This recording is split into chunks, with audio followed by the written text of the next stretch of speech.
अस्सलाम वालेकुम। तो वर्डप्रेस की तीसरी क्लास में हम हाजिर हैं और आज की क्लास में हम समझेंगे अपने डैशबोर्ड को कि वर्डप्रेस का जो डैशबोर्ड होता है वो क्या होता है और उसके अंदर जितने भी ऑप्शन होते हैं वो किस काम के होते हैं, ताकि हम जो नेक्स्ट फिर हम अपनी वेबसाइट इंस्टॉलेशन की तरफ जाएंगे तो अगर हमारे लिए मसला ना हो और हमें आसानी हो। तो चलिए स्टार्ट करते हैं। अच्छा हमने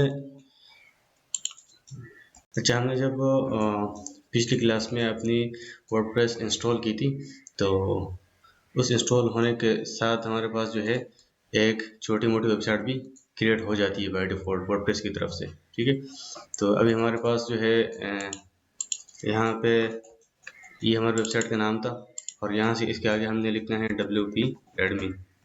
ठीक है, तो इससे हमारा जो है लॉगिन पेज ओपन हो जाएगा। admin@123 इसको रिमेंबर भी कर देंगे और लॉगिन कर देंगे। तो लॉगिन होने के बाद आपके पास यहाँ पर वर्डप्रेस का डैशबोर्ड ओपन हो चुका है।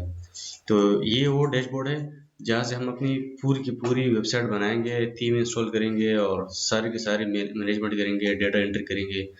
मतलब ये आपका जो है बेस है। ठीक है, तो अगर डैशबोर्ड को आप लोग सही तरह से समझ गए तो ये वो जगह है जहाँ पर आप अपनी पूरी की पूरी एडवांस और अच्छी से अच्छी वेबसाइट बनाएंगे। ठीक है, तो सबसे पहले यहाँ पर ये आता है डैशबोर्ड का और ये होम का। तो डैशबोर्ड और होम का एक ही लिंक होता है, इसमें आपके पास सेम चीज़ ओपन होगी जो बाय डिफॉल्ट फर्स्ट पेज होता है। ठीक है, इसके बाद यहाँ पर ये नीचे अपडेट्स आ रहे, तो अपडेट्स के ऊपर जो है जब आप कोई अपनी वेबसाइट बनाओगे उसके अंदर कुछ प्लगइन्स होंगी, कुछ थीम्स होंगी, जो भी होंगी, तो इसके अंदर जो अपडेट्स आती है तो वो यहाँ पर आती है। इसके ऊपर आप क्लिक करेंगे तो आप अंदर जाके जो जो अपडेट आए होंगी तो उस पर आप काम कर सकते हैं, उसको अपडेट कर सकते हैं। ठीक है, तो जिस तरह ये कह रहे हैं कि आपके पास जो है वर्डप्रेस का लेटेस्ट वर्जन अवेलेबल है तो इसको आप रीइंस्टॉल कर सकते हो। अच्छा, यहाँ पर हमारे पास एक इसके बाद हमारे पास ये पोस्ट है। तो पोस्ट के अंदर आपको नजर आ रहा होगा कि यहाँ पर all post, add post, categories and tags. तो ये क्या चीज़ है? जब भी आप अपनी वेबसाइट के अंदर पोस्ट करते हो, फॉर एग्जांपल आपकी ब्लॉगिंग की वेबसाइट है तो ब्लॉगिंग की वेबसाइट के अंदर आप कोई न्यूज़ पोस्ट करते हो तो वो आप पोस्ट यहाँ से कर सकते हैं। ठीक है, तो मतलब यहाँ पर ऑल पोस्ट आ गई, यहाँ पर एड न्यू पोस्ट आ गई। अगर आपने अपनी वेबसाइट के अंदर कैटेगरीज बनानी हो, सही है, जैसे न्यूज़ की कैटेगरी, स्पोर्ट की कैटेगरी और भी बहुत सारी कैटेगरीज होंगी। ठीक है, करेंसी कैटेगरी, तो वो कैटेगरी आप यहाँ से बना सकते हो। इस कैटेगरी के ऊपर आपने क्लिक करना है और यहाँ पर आपने अपनी कैटेगरी का है वो नाम लिखना है इस तरह। ठीक है, और फिर आपने यहाँ पर ऐड कर देना है। इस तरीके से जो है अगर आपने पोस्ट करनी हो तो ऐड न्यू के ऊपर आपने क्लिक करना है और यहाँ पर आपके पास ये टाइटल आएगा, कहेगा आप यहाँ पर टाइटल दे रहोगे, आपका पोस्ट का नाम क्या है, मतलब न्यूज़ की जो टाइटल होगी। ठीक है, और यहाँ पर इसको आप इस तरह फिर पब्लिश कर सकते हो। ठीक है, तो इसको हम फिर इंशाल्लाह डिटेल से समझेंगे जब हम अपनी थीम के ऊपर, अपनी वेबसाइट के ऊपर काम करेंगे। आज हम सिर्फ डैशबोर्ड को समझ रहे हैं कि इसके अंदर कौन कौन से ऑप्शन किस किस चीज़ के लिए होते हैं। अच्छा, इसके बाद ये मीडिया है, तो मीडिया के अंदर जो है आप अपनी तमाम पीडीएफ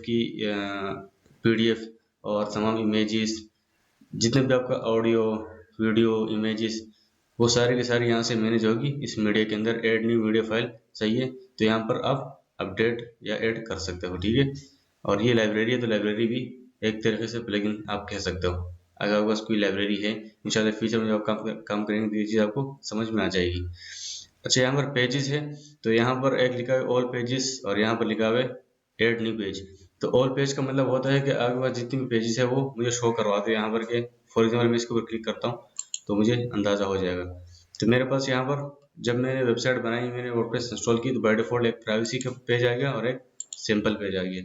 ठीक है, तो अब ये पेजेस क्या चीज़ होती है? ये पेजेस जो है जब आपकी वेबसाइट होती है उसके अंदर ऊपर जो मेन्यू होता है और मेन्यू के अंदर home page, about page, product page, तो ये सारी पेजेस जो है यहाँ से ऐड हो सकती है।